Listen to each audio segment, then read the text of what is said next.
کاروگ بڑا پجاری بن گیا تھا۔ آؤ منگوٹا آؤ بیٹھو، کاروگ نے مسکراتے ہوئے کہا۔ کیا ہوا تمہیں؟ خاموش کیوں بیٹھے ہو؟ کیا اپنے والد کو یاد کر رہے ہو؟ منگوٹا نے سامنے آ کر بیٹھتے ہوئے کہا۔ میں سوچ رہا ہوں کہ کتنا بڑا انقلاب آ گیا ہے کہ میں بڑا پجاری بن گیا ہوں، ورنہ میرے اندازے کے مطابق 10-15 سال تک تو ایسا ہو ہی نہیں سکتا تھا۔ کاروگ نے مسکراتے ہوئے کہا۔ اب تم بڑے پجاری بن چکے ہو، اس لیے اب اس بارے میں سوچنا چھوڑ دو۔ البتہ یہ سوچو کہ اگر یہ ایکریمین دھات کی تلاش میں دوبارہ یہاں آئے تو پھر تمہارا کیا رد عمل ہوگا؟ منگوٹا نے کہا۔ تو کاروگ بے اختیار چونک پڑا۔ دوبارہ آئیں گے؟ کیوں؟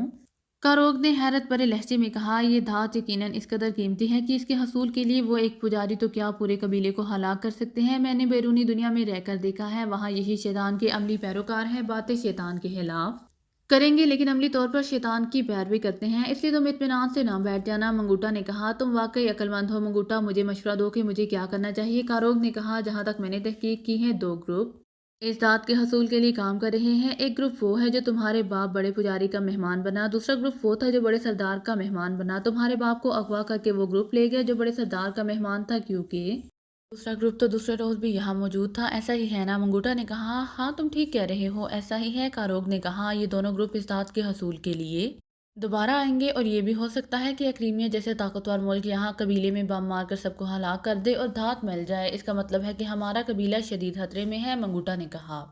ہاں تم ٹھیک کہہ رہے ہو، لیکن اب ہمیں کیا کرنا چاہیے؟ کاروگ نے گھبرائے ہوئے لہجے میں کہا۔ پریشان ہونے کی ضرورت نہیں ہے، میں بیرونی دنیا میں رہنے والے ایک ماہر معدنیات کو جانتا ہوں، میں تمہارا نمائندہ بن کر اس سے مل چکا ہوں۔ وہ اس دھات کو تلاش کر کے حاصل کرنے اور پھر اسے بھاری قیمت پر فروخت کرنے کے لیے تیار ہے۔ اس کا پورا گروپ ہے جو ایسی دھاتیں زمین کی گہرائیوں سے حاصل کرنا جانتا ہے۔ اس طرح ہمیں کوئی رسک نہیں لینا پڑے گا اور ہمیں اور ہمارے قبیلے کو اس قدر دولت مل جائے گی کہ ہم یہاں مکانات پکے بنا لیں گے اور بیرونی دنیا کی تمام سہولیات بھی حاصل کر لیں گے۔ وہ ماہر معدنیات یہاں نزدیک ہی موجود ہے، اگر تم کہو تو میں اس ماہر معدنیات ڈاکٹر رابرٹ کو بلوا لوں، تم خود اس سے بات کر لو۔ منگوٹا نے کہا۔ کیا وہ ایکریمین لوگوں سے لڑ سکے گا؟ کاروگ نے کہا۔ ہاں کہا تو ہے، اس کے پاس لڑنے والوں کا پورا گروپ ہے اور یہ سب لوگ باقاعدہ تربیت یافتہ ہیں۔ منگوٹا نے کہا۔ لیکن دھات نکال کر لے جانے کے بعد اس نے دولت دینے سے انکار کر دیا تو کاروگ نے کہا۔ اس نے وعدہ کیا ہے اور ایسے لوگ وعدہ پورا کرتے ہیں۔ منگوٹا نے کہا۔ شیطان تو کہتا ہے کہ وعدہ پورا مت کرو، ہم اس پر اعتماد کیسے کریں گے؟ کاروگ نے کہا۔ تو منگوٹا ہنس پڑا۔ ٹھیک ہے، بلواؤ اسے تاکہ اس سے باقاعدہ بات چیت ہو سکے، کاروگ نے کہا۔ تو منگوٹا سر ہلاتا ہوا اٹھا اور باہر چلا گیا اور کاروگ آنکھیں بند کر کے خود کو ملنے والی دولت کے خواب دیکھنے لگا۔ پھر کچھ دیر بعد اسے باہر سے قدموں کی آواز سنائی دی تو اس نے آنکھیں کھول دیں۔ اسی لمحے منگوٹا اندر داخل ہوا۔ اس کے پیچھے لمبے قد اور بھاری جسم کا ایک آدمی تھا جس کے سر کے بال برف کی طرح سفید تھے، آنکھوں پر نظر کا چشمہ تھا اور اس نے سوٹ پہن رکھا تھا۔ یہ قبیلے کے بڑے پجاری ہیں جناب کاروگ، اور آپ ہیں ماہر معدنیات ڈاکٹر رابرٹ، منگوٹا نے باقاعدہ تعارف کراتے ہوئے کہا۔ بیٹھے ڈاکٹر صاحب۔ شیطان آپ کے سر پر ہاتھ رکھے، کاروگ نے پجاری کی طرح دعا دیتے ہوئے کہا۔ تو ڈاکٹر رابرٹ بے اختیار مسکرا دیا۔ شکریہ، ڈاکٹر رابرٹ نے کہا۔ میں نے ڈاکٹر رابرٹ سے بات کر لی ہے، اب اگر آپ اجازت دیں تو یہ کام شروع کر دیں۔ منگوٹا نے کہا۔ ڈاکٹر رابرٹ، میرے باپ کو اغوا کر کے ہلاک کر دیا گیا ہے، 2 گروپ اس دھات کے پیچھے کام کر رہے ہیں، کیا آپ ان سے لڑ سکیں گے؟ کاروگ نے کہا۔ منگوٹا نے آپ کو بتایا نہیں کہ میں طویل عرصے سے کام یہی کر رہا ہوں، میرے پاس انتہائی تربیت یافتہ گروپ ہے اور منگوٹا بھی اب میرے گروپ کا حصہ ہے، یہ سب کچھ جانتا ہے اور یہ بھی جانتا ہے کہ میں جو وعدہ کرتا ہوں وہ ہر صورت پورا کرتا ہوں۔ ڈاکٹر رابرٹ نے کہا۔ اچھا یہ بات ہے تو پھر بتائیں کہ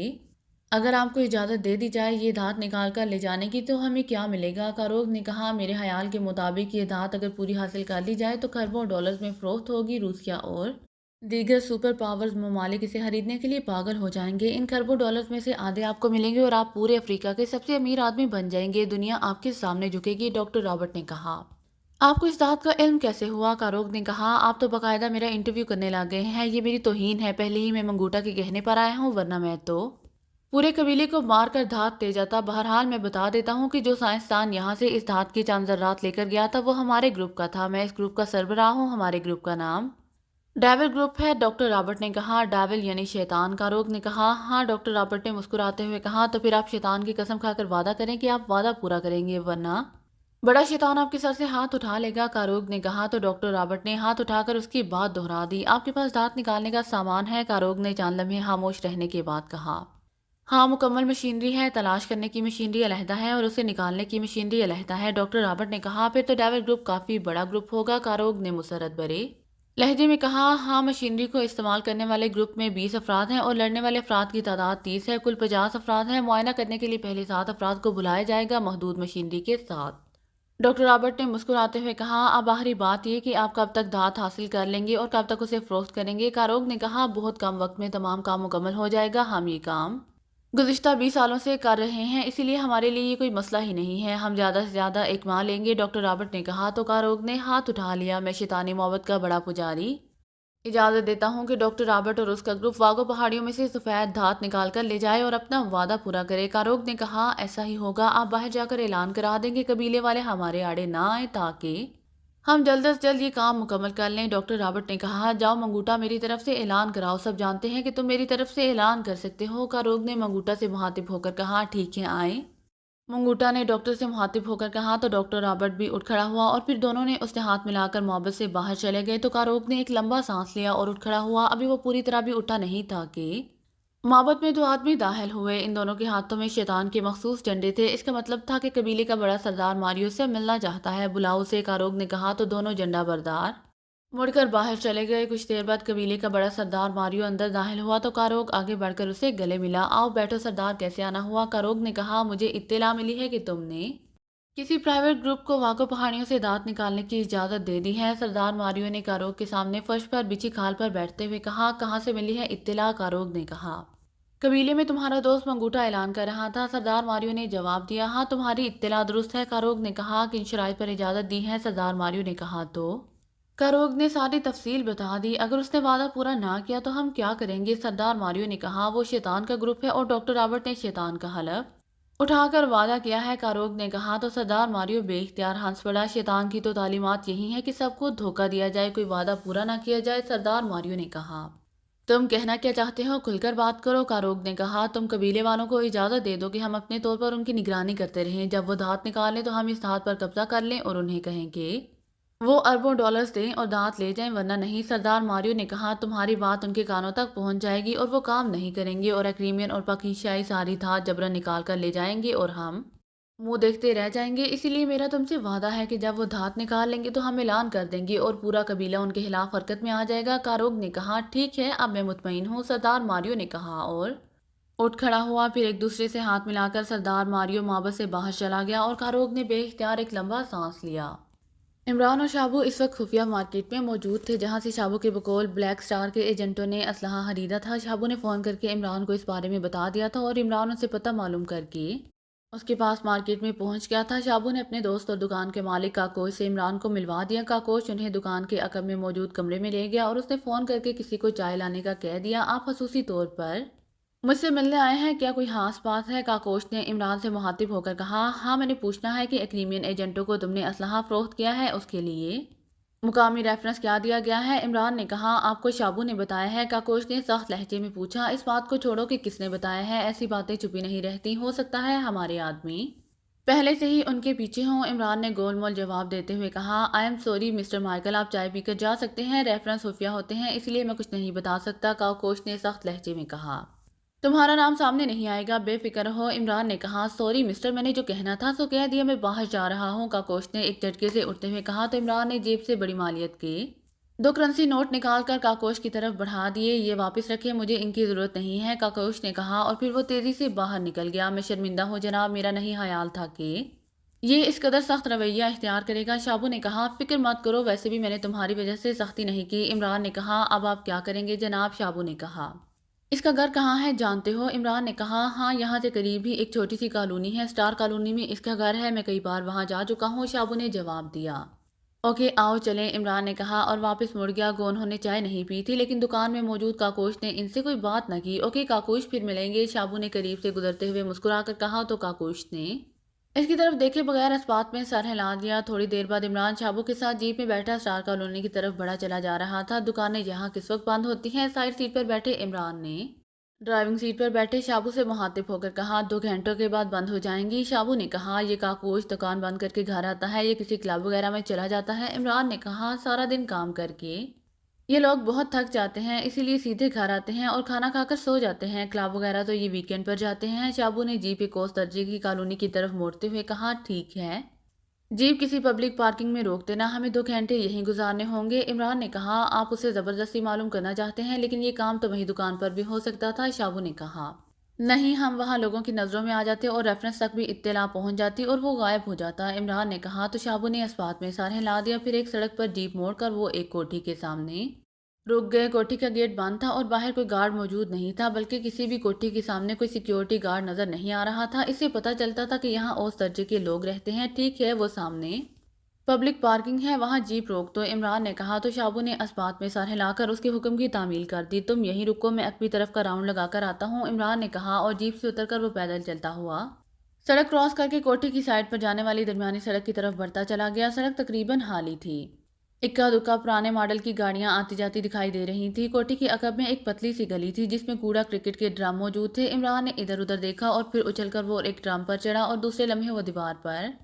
پیر رکھ کر دوسری طرف کود گیا۔ اس کے کودنے سے ہلکا سا دھماکہ ہوا اور عمران ممکنہ در عمل سے بچنے کے لیے پودوں کی باڑ کے پیچھے چھپ گیا۔ اس کی نظریں سائڈ گلی پر جمی ہوئی تھی۔ کوٹھی کا رقبہ بھی تھوڑا تھا اور اس کی طرز تعمیر بھی سادہ تھی، لیکن نقشہ باقاعدہ بڑی کوٹھیوں جیسا تھا۔ جب کچھ دیر تک دھماکے کا رد عمل سامنے نہ آیا تو وہ باڑ کے پیچھے سے نکلا اور سائڈ گلی سے ہوتا ہوا فرنٹ کی طرف آ گیا، لیکن وہاں بھی خاموشی طاری تھی۔ یوں لگتا تھا جیسے کوٹھی خالی ہے، لیکن پھر ایک کمرے میں اسے ایک ادھیڑ عمر آدمی بیٹھا ٹی وی دیکھتا نظر آ گیا۔ انداز سے وہ کوئی ملازم دکھائی دیتا تھا، اس آدمی کے علاوہ اور وہاں کوئی نہیں تھا۔ پھر عمران نے پوری کوٹھی چیک کر لی، لیکن وہاں اس ملازم کے علاوہ کوئی نہیں تھا۔ وہ واپس اکبی طرف مڑ گیا، پھر اچھل کر اکبی دیوار پر چڑھا اور کوڑے کے ڈرم پر چڑھ کر نیچے آ گیا۔ اب ایک بار پھر وہ سائڈ سڑک پر موجود تھا۔ سڑک کراس کر کے وہ واپس پبلک پارکنگ میں آ گیا جہاں شابو جیپ کے اندر بیٹھا ہوا تھا۔ عمران کو دیکھ کر وہ باہر آ گیا، میں اندر کوٹھی چیک کر آیا ہوں، کوٹھی کے اندر صرف ایک ملازم ہے اور کوئی نہیں ہے، عمران نے کہا۔ اس کی بیوی اور بچے کہیں گئے ہوئے ہوں گے، شابو نے کہا، یہ ہمارے لیے اچھا ہے، لیکن کہیں وہ کسی کلب نہ چلا جائے، عمران نے کہا۔ اس کا پسندیدہ کلب راڈش ہے، پھر ہمیں وہاں جانا ہوگا، شابو نے کہا۔ دیکھو، ابھی تو انتظار کرنا ہوگا، عمران نے کہا، اور پھر وہ جیپ میں بیٹھ گئے تاکہ ان کی موجودگی مارک نہ ہو سکے۔ پھر تقریباً 1.5 گھنٹے بعد ایک پرانے ماڈل کی کار اس کوٹھی کے گیٹ کے سامنے رکی اور پھر 3 بار مخصوص انداز میں ہارن بجایا گیا۔ تھوڑی دیر بعد گیٹ کھلا اور کار اندر چلی گئی اور پھر گیٹ بند کر دیا گیا۔ یہ کاکوش تھا، شابو نے کہا۔ ہاں، میں نے دیکھ لیا ہے اسے، عمران نے کہا اور جیپ سے نیچے اتر آیا۔ میں ساتھ آؤں، شابو نے کہا۔ ہاں، آ جاؤ، شاید ضرورت پڑ جائے، عمران نے چند لمحے توقف کے بعد کہا تو شابو بھی جیپ سے نیچے اتر آیا اور عمران نے سائڈ سیٹ کو اٹھا کر اس کے نیچے بنے ہوئے باکس میں سے ایک گیس پسٹل نکالا اور اسے جیب میں ڈال لیا۔ تم ابھی یہیں رکو، میں اندر سے گیٹ کھول دوں گا، پھر تم جیپ سمیت اندر آ جانا۔ جیپ کا زیادہ دیر یہاں رکنا مشکوک ہو سکتا ہے، عمران نے کہا۔ یس سر، شابو نے جواب دیا تو عمران سڑک کراس کر کے کوٹھی کی سائڈ میں جانے والی سڑک کی طرف بڑھ گیا۔ کوٹھی کے عقب میں پہنچ کر اس نے ادھر ادھر دیکھا اور جیب سے گیس پسٹل نکال کر اس نے اس کا رخ اندر کی طرف کیا اور پھر ٹریگر دبا دیا۔ یکے بعد دیگرے 2 نیلے رنگ کے کیپسول دیوار کے اوپر سے گزر کر اندر جا گرے۔ پھر ایسی آواز سنائی دی جیسے اندر 2 پٹاخے چلائے گئے ہوں۔ عمران آگے بڑھ گیا اور کوڑے والے ڈرم پر چڑھ کر دیوار پھلانگ کر اندر کود گیا اور پھر وہ محتاط انداز میں آگے بڑھنے لگا۔ اگرچہ اسے یقین تھا کہ کاکوش اور اس کا ملازم دونوں بے ہوش پڑے ہوں گے، لیکن پھر بھی احتیاط اس کے خون میں شامل ہو چکی تھی اور پھر تھوڑی دیر میں اس نے چیک کر لیا کہ کاکوش ایک کمرے میں کرسی پر لڑکا ہوا تھا، جبکہ وہ ملازم جو عمران کو پہلے ٹی وی دیکھتا ہوا دکھائی دیا تھا اب کچن میں فرش پر بے ہوش پڑا ہوا تھا۔ عمران کو معلوم تھا کہ اس قید سے بے ہوش ہونے والے انسان کو آج سے 6 گھنٹوں سے پہلے ہوش نہیں آ سکتا، اس لیے وہ اطمینان بھرے انداز میں گیٹ کی طرف بڑھ گیا۔ اس نے پہلے چھوٹا گیٹ کھول کر باہر آ کر ہاتھ اونچا کر کے شابو کو اندر آنے کا اشارہ کیا اور پھر مڑ کر چھوٹے گیٹ سے اندر آ گیا۔ اس نے چھوٹا گیٹ اندر سے بند کیا اور پھر بڑا گیٹ کھول دیا۔ چند لمحوں بعد شابو جیپ چلاتا ہوا آیا اور جیپ اندر لے جا کر اس نے سائڈ پر بنے ہوئے پورچ میں روک دی۔ وہاں پرانے ماڈل کی کار موجود تھی جس پر سوار ہو کر کاکوش گھر آیا تھا۔ عمران نے گیٹ بند کر دیا۔ وہ دونوں بے ہوش پڑے ہیں، تم اسٹور سے رسی لے کر آؤ تاکہ انہیں باندھ کر ان سے پوچھ گچھ کی جا سکے، عمران نے شابو سے کہا۔ یس باس، شابو نے کہا اور تیز تیز قدم اٹھاتا ہوا عمارت کی طرف بڑھ گیا، جبکہ عمران اس کمرے کی طرف بڑھ گیا جہاں کاکوش کرسی پر لڑکا ہوا پڑا تھا۔ عمران وہیں ایک کرسی پر بیٹھ گیا، فون بھی اسی کمرے میں موجود تھا۔ کچھ دیر بعد شابو کمرے میں داخل ہوا تو اس کے ہاتھ میں رسی کا بنڈل موجود تھا۔ عمران نے شابو کے ساتھ مل کر کاکوش کو کرسی پر رسی سے اچھی طرح باندھ دیا۔ اب تم گیٹ پر رکو، میں اس سے پوچھ گچھ کر لوں، ایسا نہ ہو کہ اس کا کوئی ساتھی اچانک ہمارے سروں پر آ کھڑا ہو، عمران نے کہا۔ یس سر، شابو نے کہا اور کمرے سے باہر نکل گیا۔ شابو کے جانے کے بعد عمران نے اٹھ کر کاکوش کی ناک اور منہ دونوں ہاتھوں سے بند کر دیے۔ کچھ دیر بعد جب کاکوش کے جسم میں حرکت کے آثار نمودار ہونے لگے تو اس نے ہاتھ ہٹائے اور سامنے موجود کرسی پر بیٹھ گیا۔ کچھ دیر بعد کاکوش نے کراہتے ہوئے آنکھیں کھول دی۔ تم مجھے دیکھ کر حیران ہو رہے ہو یا اپنے آپ کو بندھا ہوا دیکھ کر؟ عمران نے اس کے چہرے اور آنکھوں میں حیرت کے تاثرات ابھرتے دیکھ کر کہا، تم یہاں میرے گھر میں، کیا مطلب؟ اور تم نے مجھے باندھا کیوں ہوا ہے؟ کاکوش نے کہا تو عمران بے اختیار ہنس پڑا۔ تمہارا کیا خیال ہے کہ تمہارے ریفرنس نہ بتانے سے ہم خاموش ہو کر چلے جائیں گے؟ یہ ملکی معاملات ہیں کاکوش، انفرادی کام نہیں ہے، اسی لیے ہمیں بہرحال یہ ریفرنس معلوم کرنا ہے۔ عمران نے سرد لہجے میں کہا، سوری تم اب معلوم نہیں کر سکو گے، کاکوش نے انتہائی مضبوط لہجے میں کہا تو عمران سمجھ گیا کہ کاکوش ذہنی طور پر ضدی واقع ہوا ہے۔ یہ ایسے لوگ ہوتے ہیں جو مر جانا قبول کر لیتے ہیں لیکن جبرن کسی کو کچھ بتانے سے انکار کر دیتے ہیں۔ آخری بار کہہ رہا ہوں، سوچ لو، ہاں مارے جاؤ گے، معلوم تو میں نے کر لینا ہے۔ عمران نے کہا، میں نے حلف دیا ہوا ہے کہ میں نہیں بتاؤں گا، باقی تم جس سے مرضی معلوم کر لو، مجھے اس سے کیا مطلب؟ کاکوش نے کہا، کسی اور سے نہیں، تم نے خود بتانا ہے۔ عمران نے کہا اور پھر کوٹ کی اندرونی خصوصی جیب سے اس نے ایک تیز دھار خنجر نکال لیا۔ تم کرنا کیا چاہتے ہو؟ کیا مجھ پر ظلم کرو گے؟ کاکوش نے تیز لہجے میں کہا، میں تمہارے شعور کو ختم کر کے لاشعور کو سامنے لاؤں گا اور پھر تمہارا لاشعور مجھے سب کچھ بتا دے گا، لیکن اس کے بعد چونکہ تمہارا ذہن ہمیشہ کے لیے ختم ہو جائے گا، اس لیے تمہاری زندگی عبرت کا نمونہ بن جائے گی، لیکن میں تمہارا ایسا عبرت ناک انجام نہیں چاہتا، اسی لیے میں معلومات حاصل کرنے کے بعد تمہاری شہ رگ میں خنجر اتار کر تمہیں ہلاک کر دوں گا اور اطمینان سے واپس چلا جاؤں گا۔ عمران نے انتہائی سرد لہجے میں کہا، تمہارا جو جی چاہے کر گزرو، لیکن میں نے حلف دیا ہوا ہے۔ کاکوش نے کہا، تمہارے ہاں حلف کا کوئی کفارہ ہوتا ہے؟ عمران نے کہا، اسے کاکوش کی ذہنی حالت سے ہمدردی ہو گئی تھی، کیونکہ جو بات عمران نے معلوم کرنی تھی وہ معمولی سی بات تھی اور ایک معمولی سی بات کے لیے وہ ایک زندگی ختم نہیں کرنا چاہتا تھا۔ کفارہ؟ ہاں کفارہ تو ہوگا، لیکن مجھے معلوم نہیں ہے، کاکوش نے کہا تو عمران نے میز پر پڑے ہوئے فون کا ریسیور اٹھایا اور تیزی سے نمبر پریس کرنے شروع کر دیے۔ جوزف بول رہا ہوں۔ دوسری طرف سے جوزف کی آواز سنائی دی، مائیکل بول رہا ہوں جوزف۔ عمران نے کہا، یس باس حکم۔ جوزف نے انتہائی مؤدبانہ لہجے میں کہا، جوزف یہاں میرے سامنے ایک افریقی بیٹھا ہوا ہے، میں اس سے معلومات حاصل کرنا چاہتا ہوں، لیکن وہ کہتا ہے کہ اس نے حلف اٹھایا ہوا ہے اور میں نہیں چاہتا کہ معمولی سی معلومات کے لیے اسے ہلاک کر دو۔ تم بتاؤ کہ تمہارے آباء و اجداد میں حلف کا کفارہ کیا ہوتا ہے؟ عمران نے پوچھا۔ باس اس سے پوچھیں کہ کس قبیلے سے تعلق رکھتا ہے، ہر قبیلے کا کفارہ علیحدہ ہوتا ہے۔ جوزف نے کہا تو عمران چونک پڑا، کیا کہہ رہے ہو؟ افریقہ میں تو سینکڑوں قبیلے ہوں گے۔ عمران نے حیرت بھرے لہجے میں کہا، سینکڑوں ہوں گے لیکن مین قبیلے 12 ہیں، اسی لیے تعلق کسی بھی قبیلے سے ہو، انہی 12 قبیلوں میں سے کسی کا وہ حصہ ہوگا اور اس قبیلے کے رسوم و رواج کا پابند ہوگا۔ جوزف نے جواب دیا، تمہارا تعلق کس قبیلے سے ہے؟ عمران نے کاکوش سے پوچھا۔ میرا تعلق کاکرس قبیلے سے ہے جو افریقہ کا سب سے طاقتور قبیلہ ہے، کاکوش نے بڑے فخریہ لہجے میں کہا۔ وہ کہہ رہا ہے کہ اس کا تعلق کاکرس قبیلے سے ہے۔ عمران نے کہا، اس کا کفارہ بہت معمولی سا ہے کیونکہ یہ افریقہ کا معمولی سا قبیلہ ہے، البتہ اس قبیلے کے افراد ضدی، جنونی اور پاگل مشہور ہیں۔ بہرحال پہلا حلف توڑنے کا کفارہ بائیں ہاتھ کی سب سے چھوٹی انگلی کا کاٹنا ہے، پھر جیسے جیسے کفاروں کی تعداد بڑھتی جائے گی اس طرح پہلے بائیں ہاتھ کی انگلیاں، پھر دائیں ہاتھ کی انگلیاں، پھر بائیں پیر کی انگلیاں اور آخر میں دائیں پیر کی انگلیاں کٹیں گی۔ اگر اس کے باوجود کوئی کفارہ رہ جائے تو پھر اس کی گردن کاٹ دی جائے گی۔ جوزف نے تفصیل بتاتے ہوئے کہا، ٹھیک ہے شکریہ۔ عمران نے کہا اور ریسیور رکھ دیا۔ سنو کاکوش، تمہارے حلف کا کفارہ تمہارے بائیں ہاتھ کی چھوٹی انگلی کو کاٹنا ہے۔ اب تم بتاؤ کہ تم کیا چاہتے ہو، گردن کٹوانا چاہتے ہو یا انگلی؟ عمران نے کہا، تم واقعی مجھ سے بھی زیادہ ضدی ہو۔ سنو، میں نے تمہارے سامنے حلف کی بات کی ہے، اگر تم اس بات سے انکار کر دو کہ میں نے تمہارے سامنے حلف کی بات کی ہے تو میں تمہیں سب کچھ سچ بتا دوں گا، اس طرح میری انگلی بھی نہیں کٹے گی اور گردن بھی بچ جائے گی۔ کاکوش نے کہا، میں جھوٹ نہیں بول سکتا، تم نے ایک بار نہیں بلکہ 2 بار حلف کا لفظ استعمال کیا ہے، اسی لیے تمہارے بائیں ہاتھ کی 2 انگلیاں کٹیں گی۔ عمران نے کہا، تم گواہ رہنا، میں نے اپنے حلف واپس لے لیے ہیں۔ کاکوش نے کہا تو عمران بے اختیار مسکرا دیا۔ کیا ہوا تمہیں؟ ابھی تو تمہارے دماغ پر ضد سوار تھی، اب کیا ہوا؟ عمران نے کہا، تم نے جس طرح